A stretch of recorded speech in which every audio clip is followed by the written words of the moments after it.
I'll just, Hi, this is Dr. Rachel Toles with Diane Dimond. Um, Diane, you are an award-winning investigative journalist. You're an author, you're a columnist, and you seem to be focused on giving on a voice to justice where there isn't, like for the victims of crimes. So I want to know, I mean, you've examined cases like the Michael Jackson case, the Britney Spears conservatorship, Chris Watts, John Benet Ramsey, Pamela Smart, just to name a few.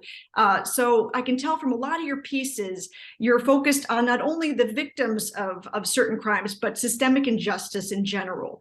And so I'm just wondering, just given this kind of predator versus prey and really giving a voice to people where there typically isn't one, what would you say drew you to these topics in the first place? What is it about your own personal journey that that initially drew you and to giving a voice to where there typically isn't one? yeah, that's a really good question. I've never thought about it. I am an only child.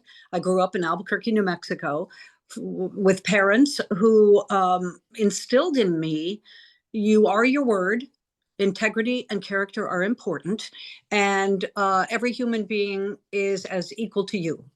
Yeah. And as I got older, I remember the very first time I ever thought about this as a career, or the very first time justice seeped into my young brain. I was in the post office with my mother years and years and years, a million years ago, Yeah. and waiting in line, and I looked over and I saw the wanted posters on the wall. And of course, I don't even remember who the FBI 10 most wanted were at the time, but I thought, wow, look at those people.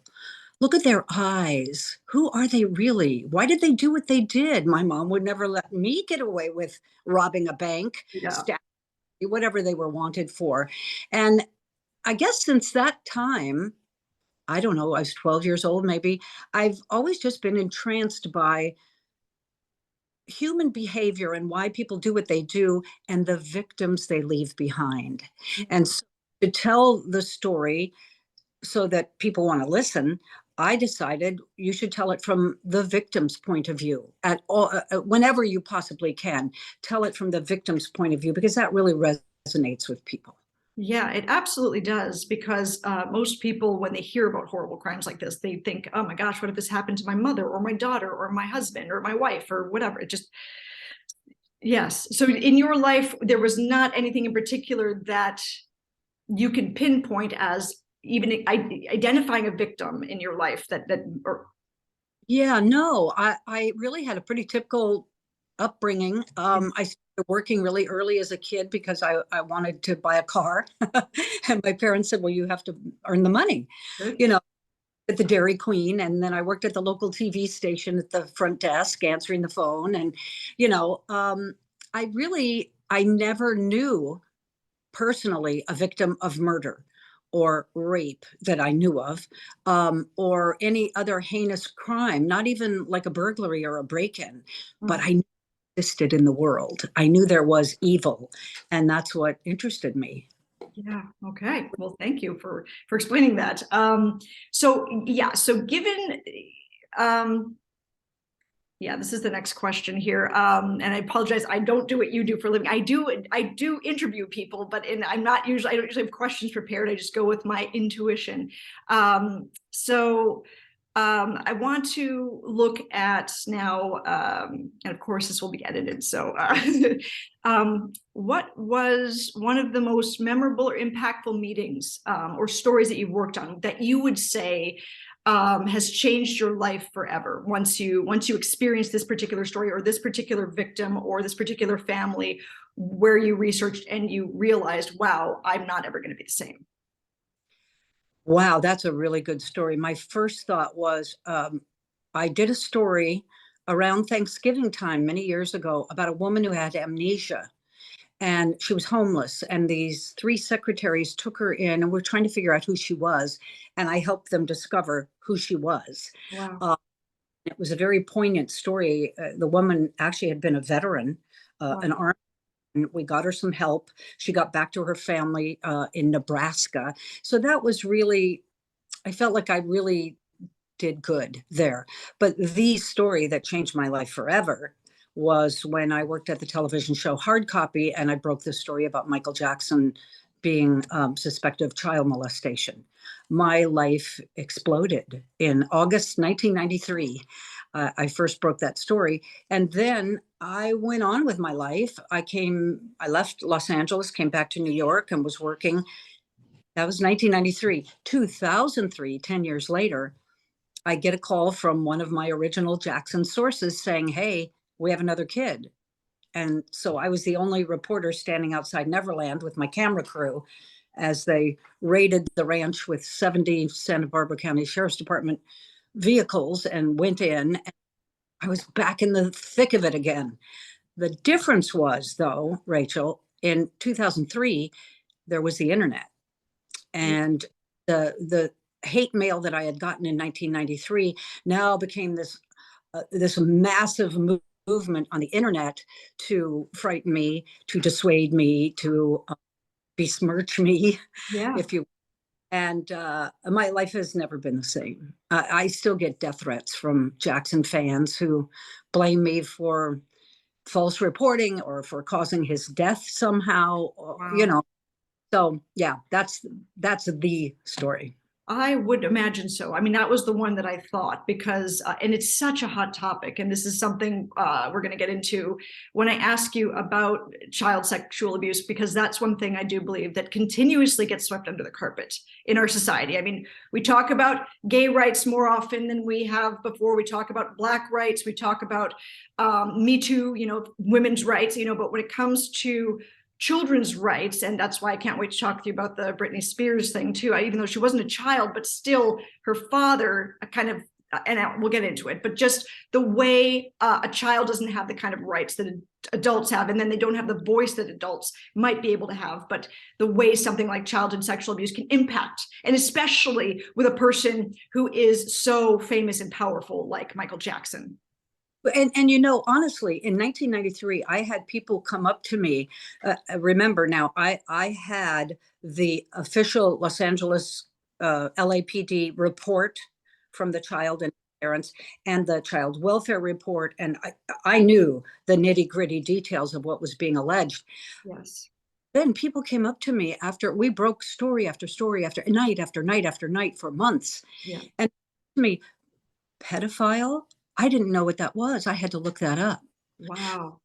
93. So in some degree, I think that story opened up the conversation, the public conversation a little bit. Then in 2003, it really broke wide open. And I got a lot of mail from past victims who said to me, "Thank you. Thank you for getting the public talking about what happens to children and why we keep quiet about it." Yes. That was Yes. very to me. I mean, I guarantee, I'm sure that a lot of the people who came forward and thanked you probably were people who never came forward to anyone else, like probably kept very quiet about it because they didn't want to be attacked either. Like, "Oh, you're lying, you're making it up." And the way that your life was turned upside down, you can imagine the shame of someone who's already gone through something like that, and the vitriol and hatred, and that gets thrown in their face on top of them already feeling guilty for it, as many children do. They think, "Did I ask for this? Did I bring this on somehow? Maybe I was too shiny." That's often how children feel when after they get sexually abused, that they shine too much, and that's what that attracted the predator in the first place. So it's quite heartbreaking.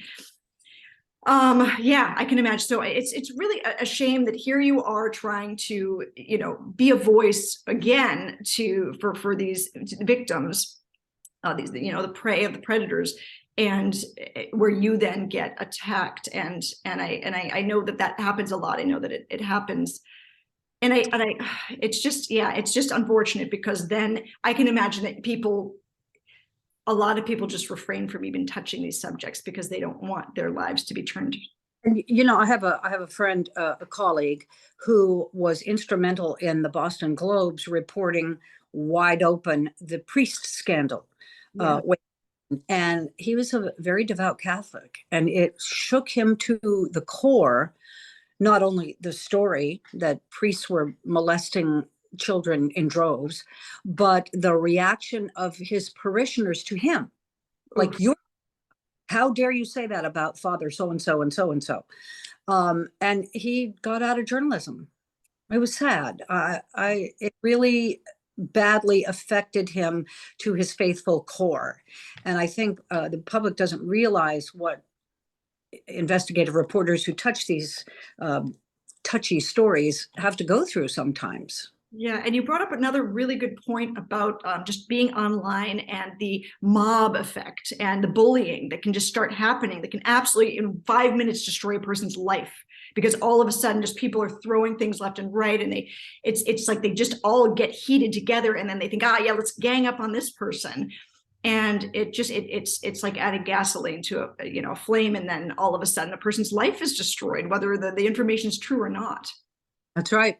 Right. And we've seen young girls hanging themselves, or Yes, young boys committing suicide because of the bullying. that's right. I don't have to tell you about the psychological impact on people. Yes, it really can destroy a person. I was going to do a podcast about bullying, specifically for kids in middle school, because that's where it gets so imprinted and ingrained. And when adults are, I can't tell you how many adults I speak to on a regular basis who have experienced pretty severe bullying before the internet. We're talking about, in the 80s, or before this, and so I can only imagine, because when you used to come home from junior high, you'd come home and you get some relief if you were being bullied. Now you come home and the bullying is going on inside your home because your computer's there. And so you don't get any relief from it. And so, but I was going to say, the adults that I know who have been bullied as, 12, 13-year-olds, to this day, if something goes wrong at work, they'll think everyone at work is going to turn against me. The whole world's going to turn against me. There's a fear. It causes PTSD in a way. And so I wanted to do a podcast about that particular issue, especially because of the internet, because that is why we're seeing the suicide rate, explode. Well, that and the isolation from the pandemic and Yes. all sorts of things, right? All sorts of things. All right. So let's move on to one of the reasons why I'm here to interview you today, which is the Jeffrey Dahmer case. I know that I found this incredible hard copy interview that you did, and it warmed my heart, because I was doing a lot of research on, okay, so let's try. I'm also very passionate about getting the right story and getting all of it. And it dawned on me, wow, every single book that I've read and it's all from Lionel's perspective, all of it. They just decided, we're going to take from this man who called his wife crazy, and we're going to and dismissed her. And we're going to, and then when I came across your interview, I saw how compassionate you were, and there was a warmth about the way you spoke to her. And it was, like I said, very touching. And so I wanted to, ask you directly, if, I know it was a long time ago, I believe it was 1993 or 94, but what you remember. First, I want to ask you, of the Dahmer family, who did you meet and interview? Was it only Joyce, or was it other people? No, it was only Joyce. Okay. It was only, Okay. yeah. So what impression did you get of Joyce Dahmer initially when you started to interview her? I'm a mother, and I looked at her, this going back to the very beginning of this interview. I always try to approach a story from the human perspective. Facts are very important, of course, but it's the narrative of the human arc within that story that interests me the most. So when I looked at her, I saw this woman who was stoic, gentle of speak and manner. She moved slowly. She wasn't an erratic person like I had been led to believe by Lionel Dahmer, her husband. I was expecting some sort of erratic nutcase, and instead, very genteel woman who had a calm about her face, but pain in her eyes. And I realized, what if my child was accused of killing another person, and her child is accused of killing more than a dozen people and eating them? Cannibalization. And I couldn't get over this fact of, and she's still here. She's still here talking about her son. She didn't run away. She didn't express disgust. She was this determined, sort of, yet quiet mama bear about her son. I don't know why he did this, she told me. He doesn't know why he did this, she told me.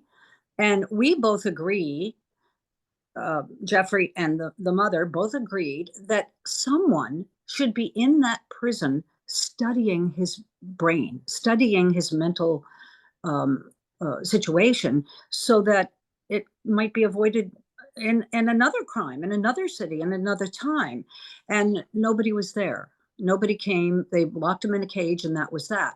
Now, some people might say that's apropos for a murder cannibalization case, and I wouldn't argue with that. He should have been locked away.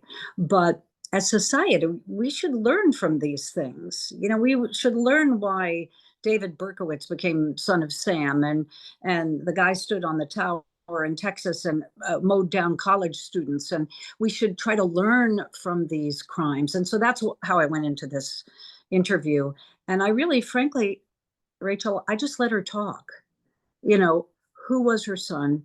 What did she think about him? What should be done next? And I just found her very compelling and interesting. And I couldn't imagine why. And again, back then there wasn't the internet in 93, 94. But there are enough magazine and newspaper articles blaming her, the mother. She must have done something wrong. Well, Jeffrey lived with mom and dad until he was 18, and then just stayed with his dad after the divorce to finish high school. And so, how come it was just the mom they were zeroing in on for blame? Why not the father?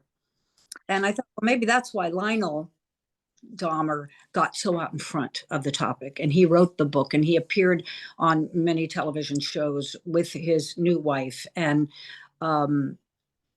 he deflected our attention, not from him, but to over there, the mother. She's crazy.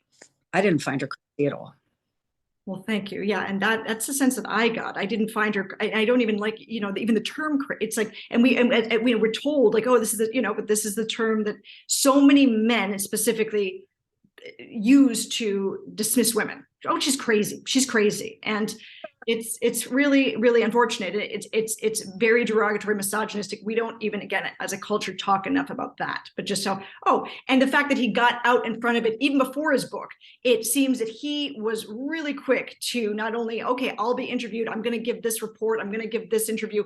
And he immediately started pointing the finger at her, at various other things, but really made sure that it was not pointed back at himself. And then when he saw that his father became a celebrity, his son became a celebrity, that Jeffrey became a celebrity, that's when he suddenly thought, oh, I'm going to write this book. And it seems that so much of his book is like, look, I'm sick and twisted too, on top of, but it's not my fault. It's so weird. It was just bizarre. So, so then I know that you mentioned in the hard copy interview that there was a book that she was writing or had written called Assault on Motherhood. And I'm wondering, I know that, you also mentioned that publishers weren't interested because they already got all the information they felt was needed from Lionel's book. And so I'm wondering, do you know if this book was ever, if it's possible to publish it, or who we would go to if we wanted to find this book? I don't know. I do know that she spent her final days up in Fresno, California, working with public health groups and mental health groups and AIDS activists and whatnot. And so maybe a friend up there has a copy, but no, I don't. It was never published to my knowledge. And that's a shame, because that could have helped balance it. The other thing about Lionel Dahmer was I never heard him express, what's the phrase? What's the right way to explain this? Not a compassion, but societal concern about his son. Why did he do this? What caused his brain to think this was okay to do? If you want to be gay, have sex with men, that's fine. But why the murder? Why the dismemberment? Why the cannibalization? And Lionel didn't seem to want to touch that or focus on that, where Jeffrey Dahmer's mother, Joyce, did. That was her big thing. A lot of people, it surprised me, she was a psychological counselor. Yes.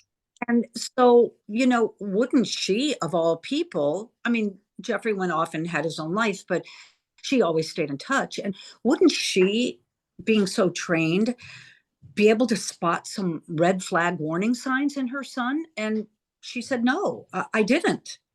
Now, I find that a little hard to believe, given the fact that Lionel Dahmer said his son was torturing animals at a young age.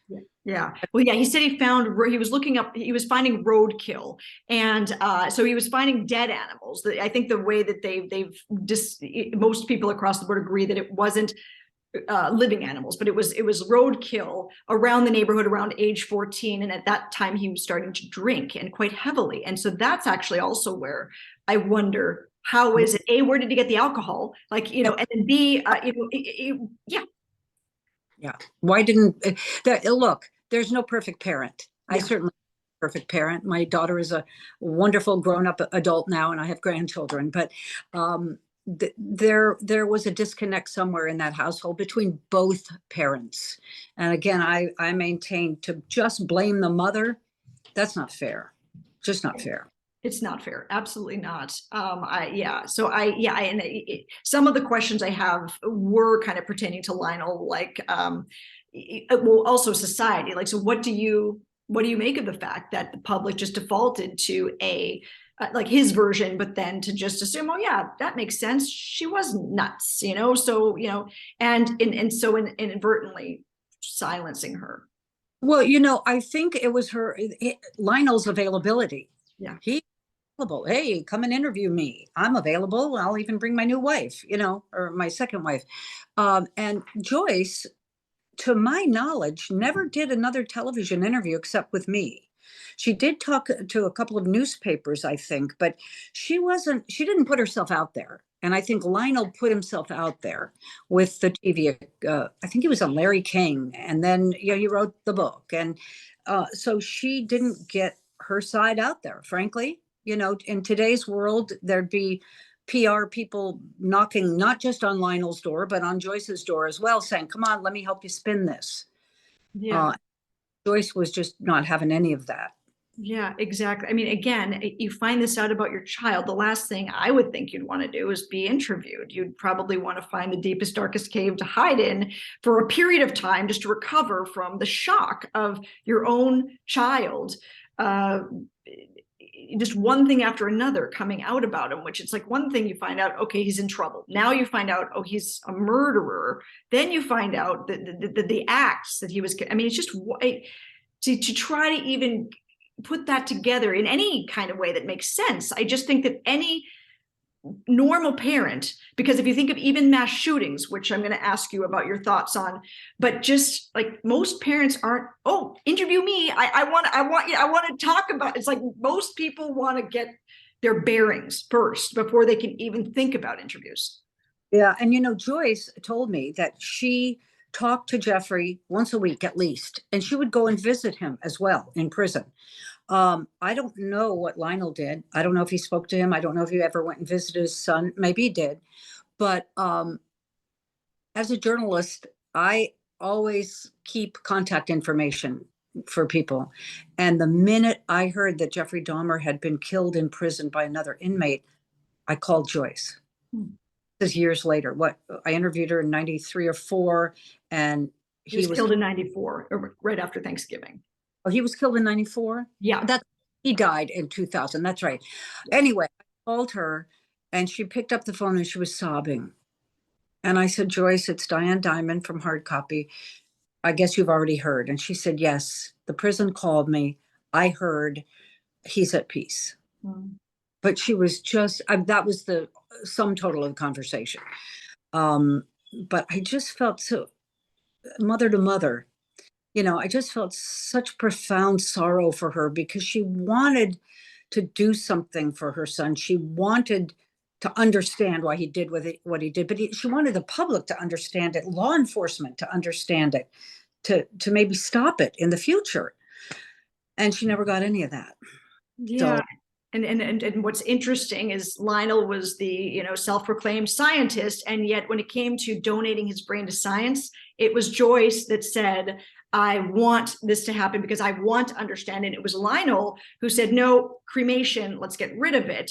And I say let's get rid of it because as a scientist, that we know that fingerprints are all over that brain as far as sexual abuse that could be happening in childhood, that, you know, we see those in brain scans and things. And so any scientist that at that time would know that things could come out when we look at Jeffrey's brain that maybe won't go along with my narrative. So therefore, we're going to just get rid of it, because that's the only reason I can think of that a scientist wouldn't be over the moon to get a sense of, you know, you'd think that it'd be the other way around. Like usually scientists are detectives in this way. They want to learn the why. But like you said, there was no real sense of why. It was just quick to like, well, we don't know why. And then it's more of Lionel's, well, look at me and my book and it just seemed like there was, yeah. Now, you process grief differently, and so that's the way Lionel chose to do it. And I must say, a judge agreed with Lionel, and they cremated the brain. So again, we never learn. This is from my crime and justice perspective. You know, we report on these crimes, the mass shootings, the child molestation, the whatever it happens to be, the attacks at gay clubs or attacks in schools. And we say, oh gosh, another one. Well, let's move on. And we don't, as reporters and as law enforcement, we don't say, hey, you know what? Let's try to figure out why this happened. Why did that young person go into the school and start shooting his former classmates? Why did Jeffrey Dahmer lure young men into his apartment and not just have live sex with them? He killed them first to have sex with them. Then he dismembered them. I don't want to go into the whole thing. Yeah. We never, it seems, delve into the why. Now, I know at the FBI Behavioral Sciences Unit, they do this, but we, the public, don't hear a lot about it. And I'm telling you, a lot of law enforcement agencies don't hear the why that they figure out either. Yeah, and that's exactly what this is my focus, because I've always been fascinated by true crime, because I'm always waiting for them to get to the why. And I've noticed that in a lot of the shows, they'll be like, well, this happened, and then this happened. And at the end of the show, it's like, and no one knows why. And then it's just the end. And it's like, wait a minute here. Like, that's, yeah.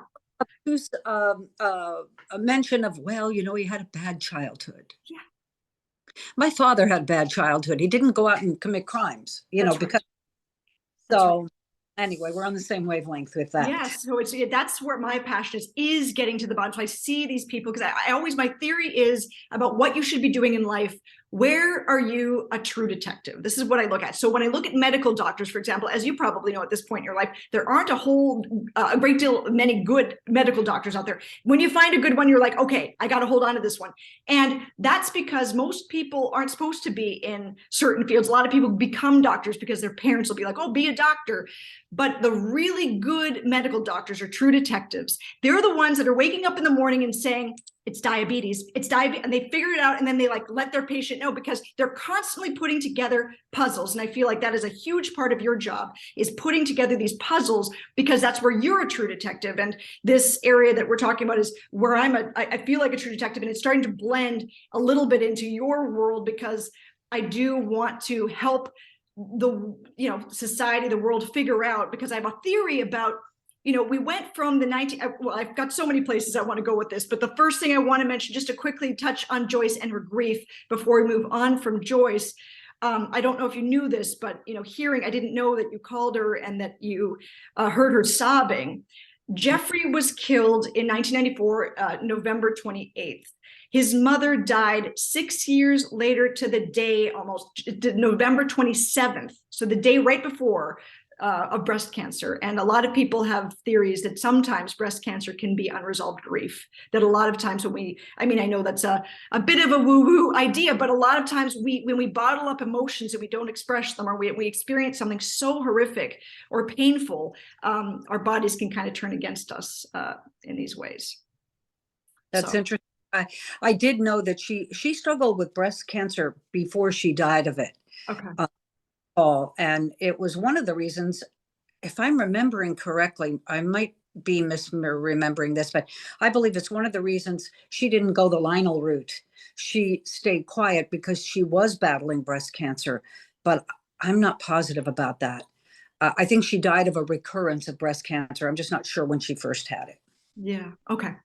Got it. Yes. So I'm wondering, when she first, she had a pretty difficult life from just all around, from everything that I can gather, even from her own childhood. Her father was apparently a severe alcoholic. I know that that's not typically a fun upbringing if you have a father who has that, that disorder. Medical diagnostician detective, please help the world understand why a disaffected person, mostly young male, will pick up a weapon, a gun mostly, but sometimes a knife, and take their anger out on others. Well, I this, wish yeah. we had an answer to that question. Well, this is exactly, I was going to lead into this part of the interview, because going from, I like to look at the micro and then start, of course, looking at the macro, the systemic contributions and whatnot. So I have my theory, which I came out with, I don't know, a couple of years ago, was that, because I'm like, well, where have all the serial killers gone? Like, we don't hear much about them. And of course, you can say, well, the FBI are keeping it kind of hush hush, so there's probably about 60 going on. It's like, yeah, but we're still not hearing about them the way we heard about them, when they came out in the 70s, the 80s, those serial killers. Right before then, there were the assassinations, and that was what was going on. So when you think about assassinations, which was big in the 60s, because we're talking about violent crimes that wind up in murder. So assassinations, whether successful or just attempted, were big in the 60s. And if you think about even the psychology behind that, you have a person who's in hiding, but they're doing something very public, but they're hiding. Then we go into the serial killer realm, because all of a sudden we didn't hear much about the assassinations anymore, but we're hearing about serial killers that are emerging. And all of a sudden it's all about people who are in hiding, and over a period of sometimes 10 or 20 years, they're killing, 10, 20, 30, depending, these types of people. And there's something about there's a romanticized thing for a lot of the serial killers, which is, I do it in secret. I don't let anyone know. And then, I carry these acts out. But then, and this is where I think the internet is connected, because the internet, when it first came out, was a very, it was an inverted version of itself, in the sense that when you first were on the internet, the appeal was the anonymity. You're anonymous, right? So you're hiding, and you're like, okay, so I'm going to make up a screen name, and then I'm going to engage with these people, but nobody really knows who I am, and it's kind of exciting, and da da da da. So that was the original appeal of the internet. But then you're like a cyber assassin, right? Yeah, exactly. But yeah, that's right, exactly. But then all of a sudden, MySpace and Facebook came out, and it was all of a sudden it became an inverted version of itself, where it's like, look at me, look at my family, look at how many things I'm doing, look at me over here. And then just like, oh, how many likes did I get? And it becomes like everything is exposed. And now all of a sudden, around the same time, we're seeing these mass shootings. There's the idea of immediate gratification, of like, now instead of being hidden and having people talk about me, it's going to be me out there. There's a societal shift that has taken place, where it's like, the immediate gratification isn't going to be killing 20 people over 20 years. It's going to be killing 20 people in 5 minutes. And then I'm going to get my 5 minutes of fame. It's going to be all about me. There's something that has shifted. I think the way people are committing these mass crimes has shifted because of the way society has shifted. So I really do think there's a connection there. So this is a theory I've had. And so that's why now I go back to looking at, and serial killers, for me, they're not that appealing, because, for the most part, because they're pretty textbook. Like, you can actually look at the formula of most serial killers, and most serial killers do like to hurt animals. They're quite sadistic. They like the thrill kill. They like watching a person's life seep out of their eyes. There's something to that for the typical serial killer. Jeffrey Dahmer was not in that camp. And that's why I'm like, okay, so how did someone like Jeffrey Dahmer, who didn't like to hurt animals, in fact, he was very affectionate to them, and he, of course, liked roadkill, but he was not across all reports, there's no sense that he went out and hurt any animals, aside from, I think he poured some motor oil into a tadpole thing, because he was angry as a child, because he gave his teacher some tadpoles.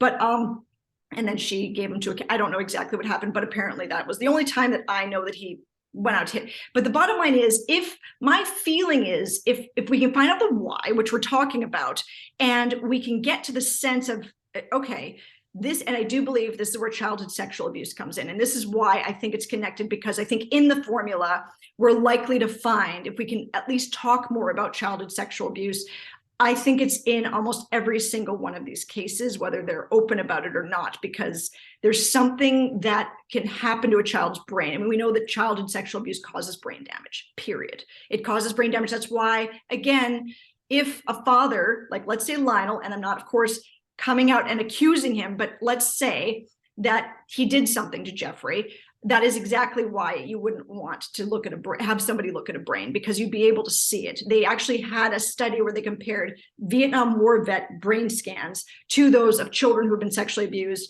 And what they found is that in the same areas, the damage was there, but often more so for the child, that there's more brain damage due to sexual abuse. And in those areas, then those can be connected to then aggression and then how they react to this kind of thing. So I think that is a part of the formula as we're looking at what makes up a mass shooter, because now that we're moving from looking at the serial killer to the mass shooter, in my opinion, I think that's where we have to look. And I've just talked a lot, but anyway, this is one of the reasons I wanted to ask you about this.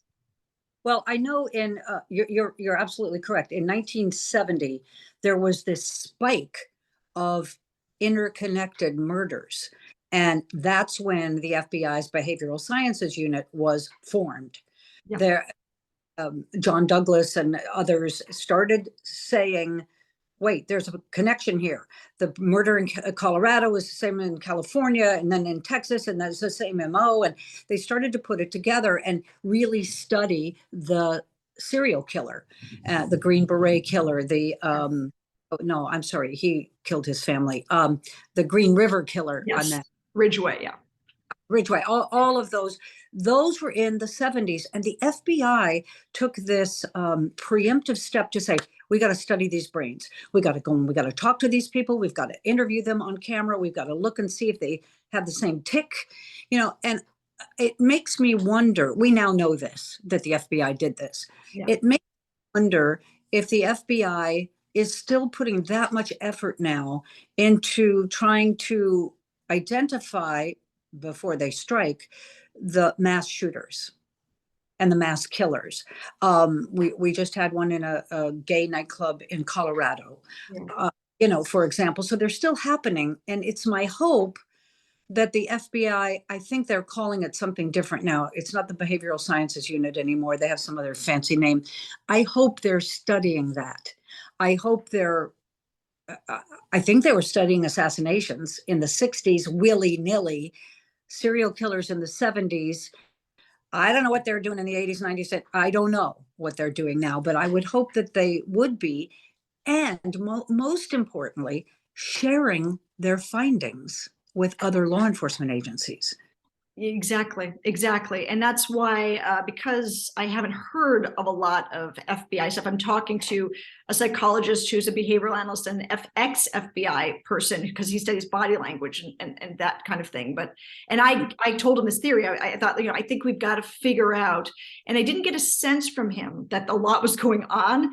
And so then it's like, well, so then does it come down to some of the psychologists, people who also, I think we can get a lot of information when we dig enough about these things. And I do think there's likely a formula. When you focus on a particular problem, body language, great. Yeah. Eye contact, study that if you want. Go ahead. Yeah. But focus in on what are the similarities between the mass shooter in Texas and the mass shooter in Colorado and the mass shooter in Florida and the mass shooter up in Rochester, New York. And what were the similarities? Focus. Yeah, exactly. And that is what I feel like, we should be doing. So that's something I'm hoping to do after moving out of, because I look at Jeffrey as an anomaly a bit because of various things. I do think that I think there's a big chance if certain things hadn't happened, he wouldn't have become the serial killer that he became. I don't see him as a sadistic person anyway, but the bottom line is, once that kind of micro puzzle gets assembled, which is what I'm trying to do, I'm planning to actually move on to, okay, now we kind of have a sense about this puzzle and these pieces. And then how do these compare to the ones of typical serial killers, and then now let's look at mass shooters, and let's see, because if we have a lot of information about serial killers, right? So if we start to see overlap within the, these young kids, these boys that are or men that are going out and shooting places up, I think that we will be able to identify them sooner, and then being able to get more information out there. If you see something, say something. Like, these are the things, if you can start looking, and then you start to notice, oh yeah, my son is a little bit more withdrawn, and oh yeah, my son did start, acting this way, and I wonder when he's not at school, if I should maybe look through his things to see if he has guns. It's just, these are the things. I mean, I know that's a privacy violation, but look, we're talking about saving lives. So I think that you're allowed, if you're a parent, if you suspect something, to have a look at what's happening there. Not discount the fact that Jeffrey Dahmer was compelled by the same things. He led a pretty anonymous life, and he wanted to be noticed and appreciated and loved.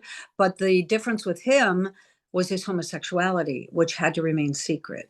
Yes. Right? And he had to keep that secret. So his crimes didn't burst out into the public sphere.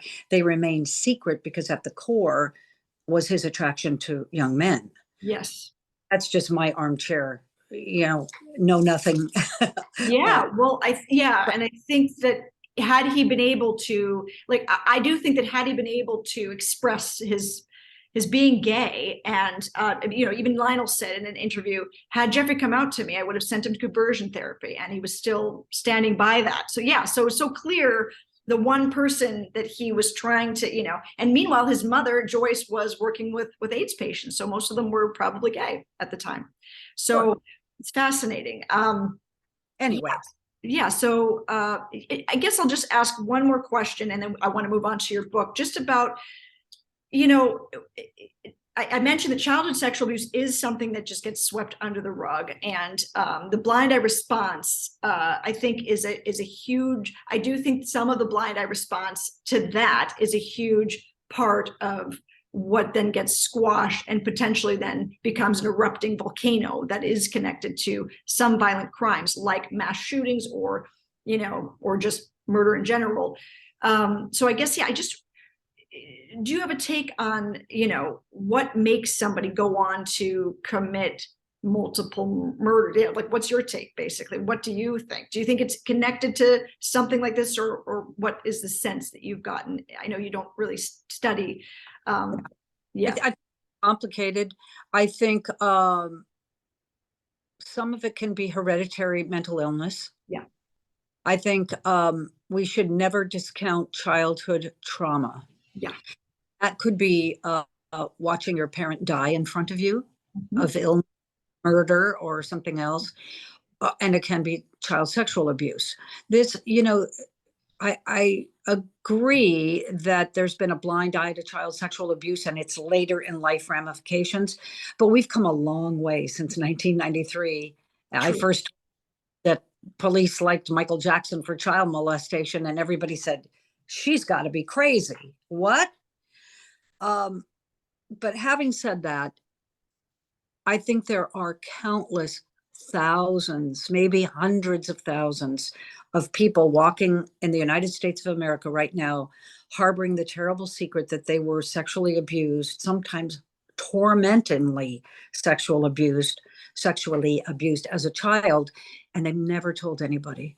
And that has to have a profound impact on the way they act. Now, they don't all go out and commit crimes. They don't all go buy a gun and shoot up a school.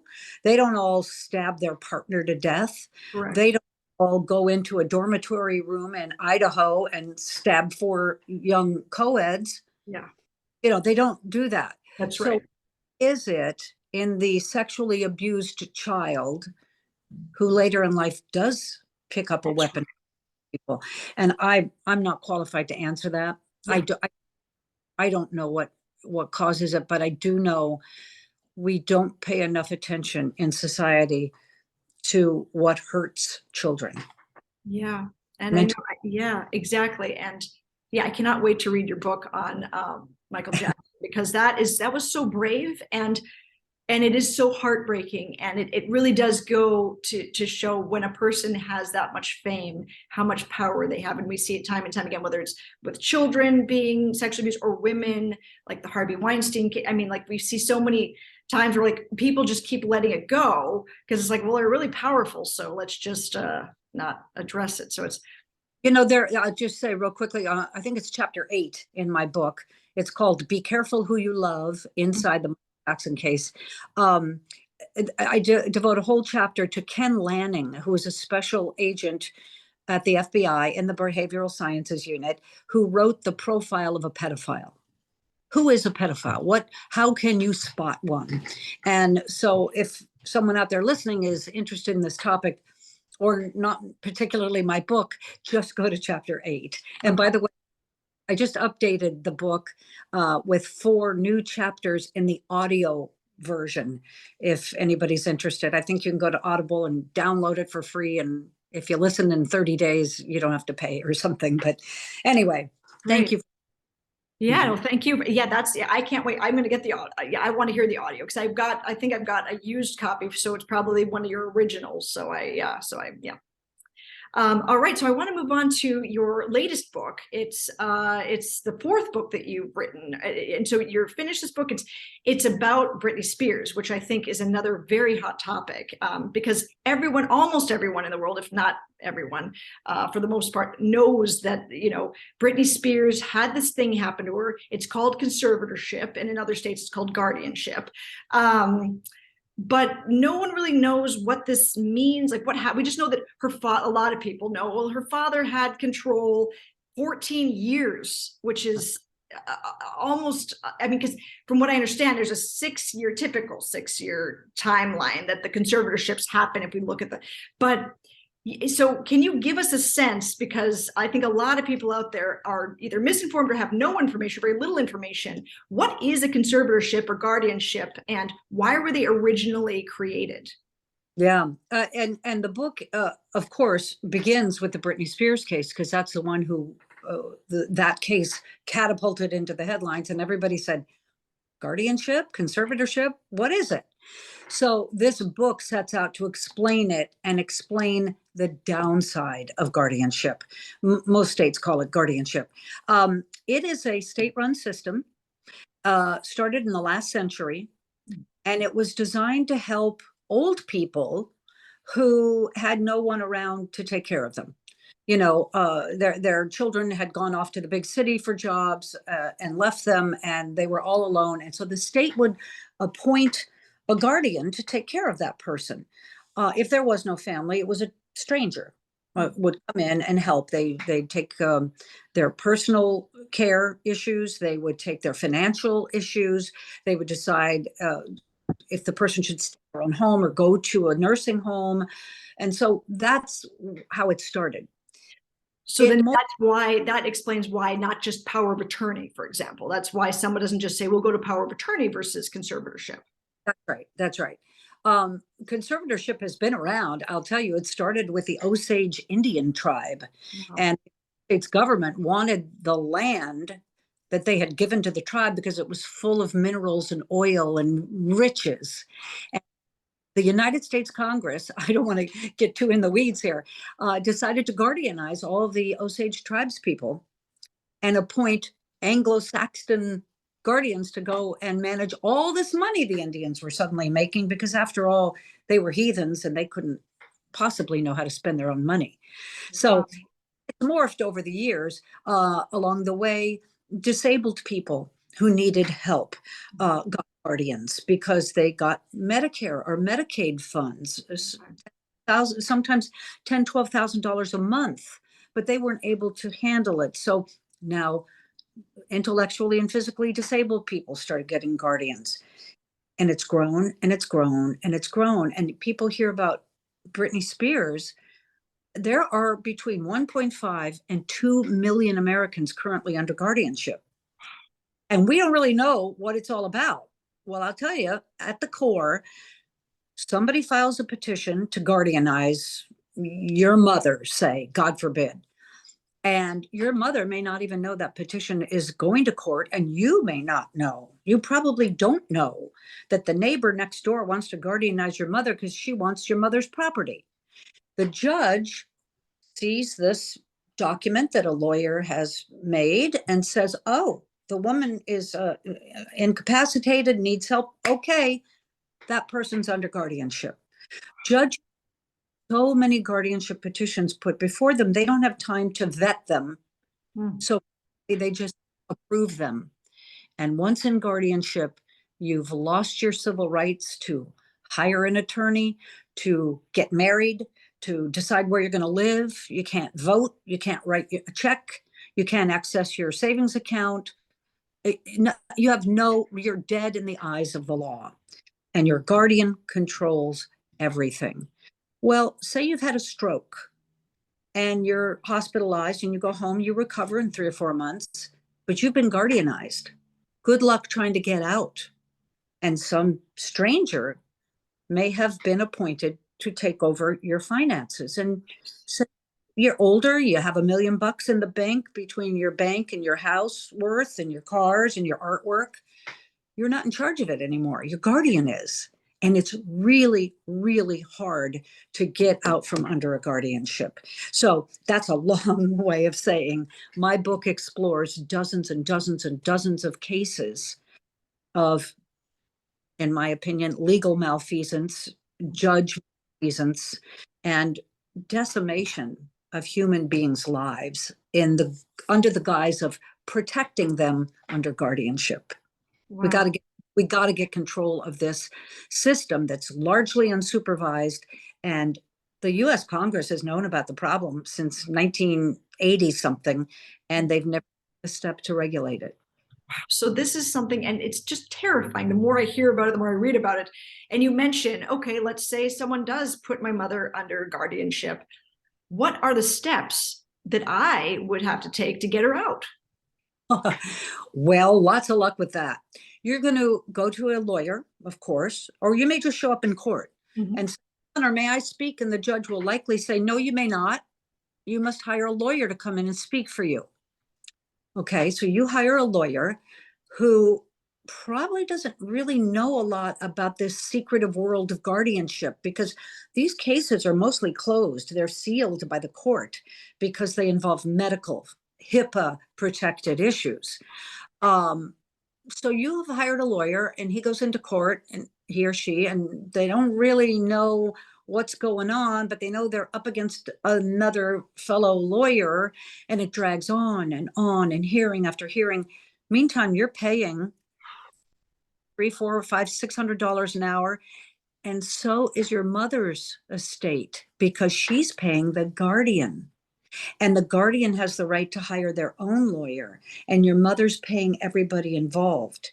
So you're fighting this system, but you're also losing your own inheritance as you fight. Wow. I mean, this is evil, and this needs to be outlawed. So I guess this is one of the reasons you were writing this book, is because you're trying to not only get people informed, but ideally have the laws change. So that a judge, for example, because it sounds like the judge has a ton of power, and it's like, how does a judge just get to stamp, on this, and then just, so the laws need to change, obviously, and this is a part of the motivation for the book. Exactly. And it does begin, end, and continue because of the judge. And, maybe judges need more staff, maybe they need more training, maybe they need to learn about alternatives to full guardianship.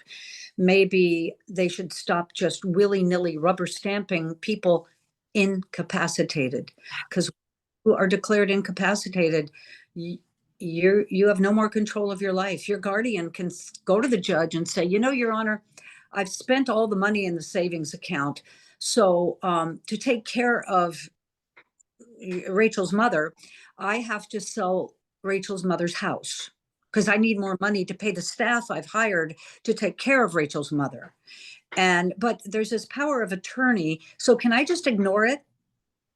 Can I ignore the estate plan? And the judge usually says, yeah, go ahead, because you have to protect Rachel's mother. So go ahead, ignore the power of attorney and sell the house. And then what? You want to put Rachel's mother in a home? Okay, you pick the home. Go ahead. Well, that guardian may have a fee structure arrangement with the nursing home. Every patient I send you, you give me $5,000 or whatever. I'm not making any specific allegation here, but that has been known to happen. And guardians now have been, a handful of them, prosecuted for this. One guardian in Albuquerque, New Mexico was given 47 years. Another one in Las Vegas was given 16 to 40 years for what they did to their wards of the court.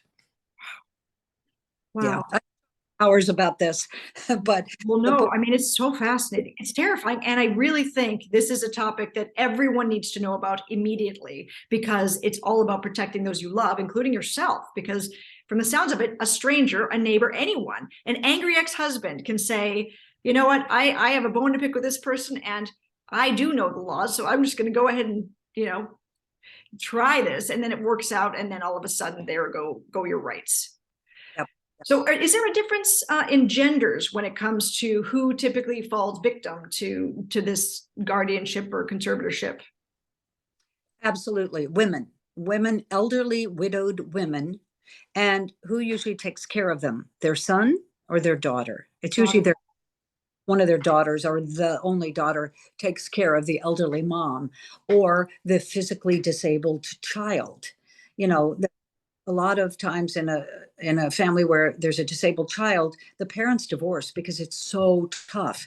Well, where does the child go? With the mother is the caretaker. So when a disabled person today applies for disability to help pay the cost of their wheelchair, their treatments, their medical expenses, Medicare steps in. I'm sorry, Medicaid steps in, and they can get up to $10,000 and $12,000 a month. So when there's that much money, courts frequently appoint a guardian to that disabled person. Well, they don't let the mama be the guardian because that's a lot of money. They let an outside stranger, professional, for-profit guardian come in and take over. Well, they put him in a nursing home that costs, and again, I'm just speaking generally here, nursing home costs $5,000 a month to take care of the boy in the wheelchair because mama can't do it anymore, according to the guardian. Well, what happens to the other $5,000 or $6,000? Well, the guardian will take care of that. The guardian will, let's see, hire a nurse to come in and take care of the child the disabled person at the nursing home, because the nursing staff can't take care of them all the time. Well, the person they hire might be their sister-in-law at $100 an hour, or so there's a lot of money within the guardianship system. People don't realize this, Rachel. There, at any given time, any given year, there's $5 billion in play of awards money. Say I'm put into guardianship, my portfolio, the cost of my house, my goods in my house, whatever. $5 billion of award money is put into play every year. And a guardianship lasts about 6 years on average. That's a pot of $300 billion. So is there any doubt that this attracts the criminal element? In my doubt at all. Yeah. I mean, and so then would you say that Britney Spears' father, would you put him would you lump him in with criminal then, what he did, what he chose to do?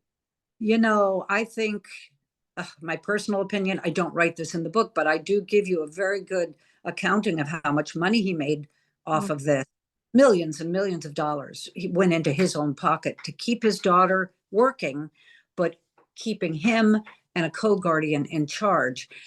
I don't think Jamie Spears was smart enough to think of this himself. I think there were managers and accountants and lawyers whispering in his ear, guardianship, conservatorship in California.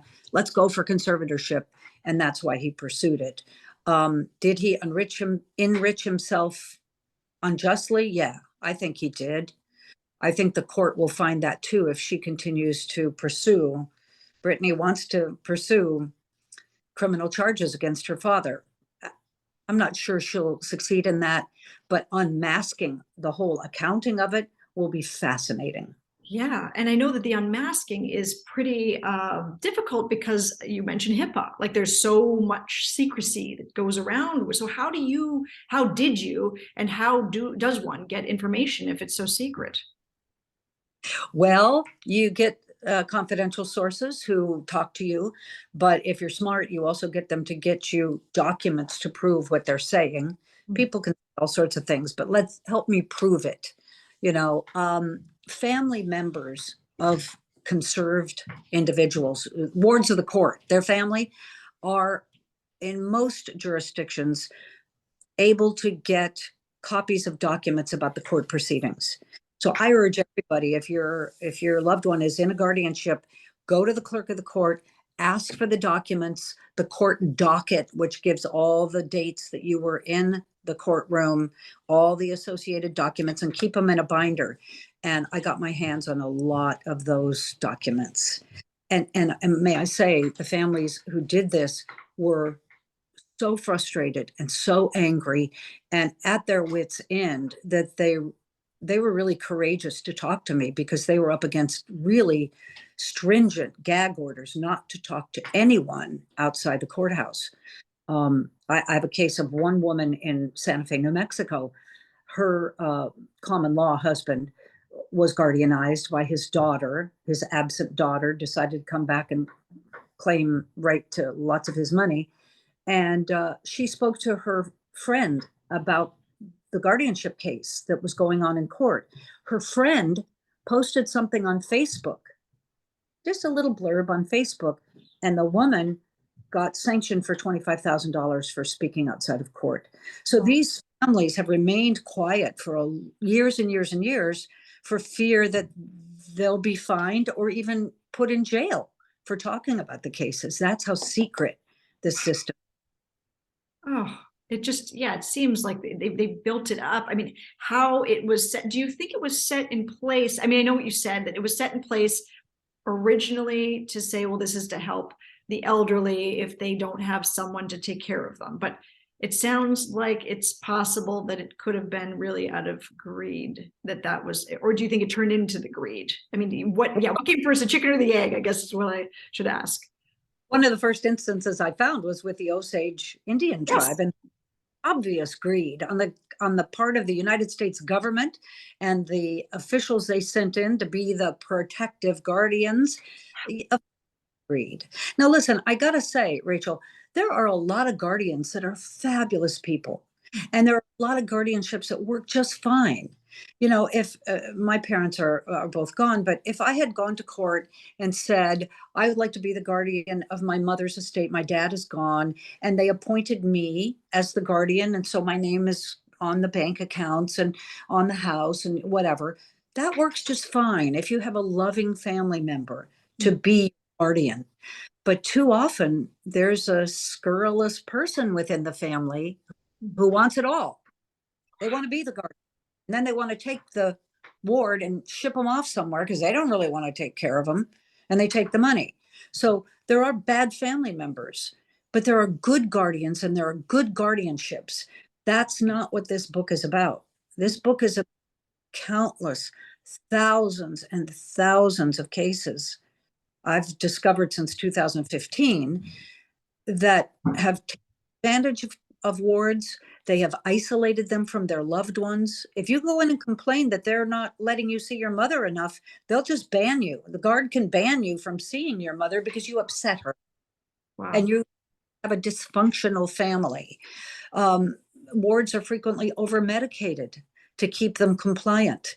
Wards are often told, well, your family doesn't want to see you anymore. You're infirm, and they don't want to, they said they don't love you anymore, and they die alone. Wow. Those is that I want state lawmakers to understand they're fostering because they don't change the law. Now, some states are doing little Band-Aid laws. Oh, you have to allow visitation and you have to do it, but they're not making laws to make guardianship harder to get. And that's what needs to be done. You need to stop it at the point of the wound instead of just putting a Band-Aid on the wound. Yes, that makes total sense. Wow, I'm so glad you're you're tackling this. I know you mentioned a couple of cases. Are there any other that you want to kind of share, that just as far as outrageous, any that you would say are one of the most horrifying, couple of the most horrifying cases you've heard about, or or just every one of them have been so horrifying that there was a disabled young man who was put back with his parents even after his parents, who were the guardians, started him. He died of sepsis in the there's a case of a mother whose warring brother and sister were named her co-guardians, and there was pretty compelling testimony in court, and I share it in the book, that the brother, to get back at his sister, started to sexually abuse his mother. Whoa. There was a case, if you think guardianship can't happen to you, think again. Yeah, I was going to say again. Yeah. There was a wealthy man in Texas who had vintage cars, and he took them to a local mechanic and fix this and make that run and give me some tires, whatever. And he got up a bill of, I don't know, $30,000 or so. And the mechanic was complaining to a lawyer friend, how do I get him to pay me? I know he's got the money. And the lawyer said, well, take him into court and ask for guardianship. So the mechanic took this wealthy man in Texas to court. I mean, he just drew up a petition, took it to a judge.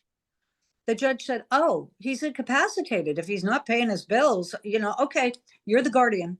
Wow. The mechanic was in charge of millions of dollars of this man's money. And when his family got out, the wealthy man's family, it took him 2 years to get out from under the guardianship. P.S. The judge in that case wasn't an elected judge. He wasn't even a lawyer. He was an appointed judge that the city council had put in. So some judges are lawyers and some are not. Some act within the law and some don't. Again, goes back to how much power we are giving to these judges. So why doesn't the federal government set up and pass laws to fix this, in your opinion? Well, because of the lobbyists, I think. The legal community, the lobbyists for nursing homes, the lobbyists for home care givers, the lobbyists for guardianship companies. There are franchise guardianship companies now that operate in several states. And it's complicated. It's become such a textured system that where do you start? Back in 1987, old Claude Pepper, congressman from Florida, held hearings, heard horror stories. And over the years, up until just last year, there have been periodic hearings in the Senate and the House about how terrible guardianship is. And people come up and tell their horror stories about what happened to them, young people, old people, black, white, all different shapes and sizes. And nothing ever gets done. So you tell me why. Yeah. I don't, lobbying pressure, I guess. That makes sense. I mean, I can't think of any other. I agreed. I mean, ultimately, who's in power and what they have to gain. So is there anything else you'd like to share about this book that I haven't asked you, because there's so much, I can't wait to read it. It's so great. It comes out late summer of 2023. I almost said 1923. Wow. 2023, late summer, it comes out. I have to be honest, we only have a working title now, so I don't know what the title will be, but it'll be by Diane Dimond. No A name, Dimond. Yes. Well, awesome. Well, thank you so much for all the great work you do. I mean, the world needs more people like you who, again, you give a voice to the voiceless, and it sounds like you work tirelessly for people who are typically invisible in society and that nobody even gives a thought about. And then you talk about, of course, you look at cases where people are very visible, very famous people, but yet the invisible aspects of those situations, which I find just incredible. So and delve into the Britney Spears case and have some pretty interesting revelations about whether or not that conservatorship should even have been put in place. Having said that, I do think Britney Spears has some problems that she needs to work out, but she is a fully capable adult according to the court, and so everyone should leave her alone and let her figure out her life, you know? That's what it's all, isn't it? It is. Well, thank you so much. I'm going to end recording so that we can, I can just wrap up, and but thank you again for all of your time. And let me just stop here.